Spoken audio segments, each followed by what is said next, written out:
Hola divinas y divinos, bienvenidas al canal de Greta con Garbo, aunque yo no me llamo Greta. Este es el cuarto mini vídeo de los sorteos de la serie de 1000 suscriptores y nos toca The History of Who.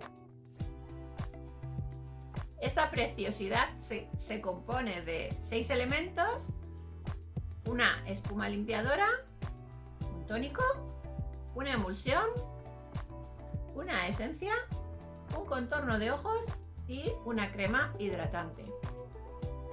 ¿A qué son bonitos? Pues pueden ser tuyos. ¿Cómo? Pues muy fácil. Tienes que dejarme en comentarios cuál de los 6 productos que he mencionado es tu preferido en la rutina coreana de belleza. Además, tienes que estar suscrita al canal y tener una dirección de envío en España para que pueda enviarte el kit si eres la afortunada o afortunado ganador.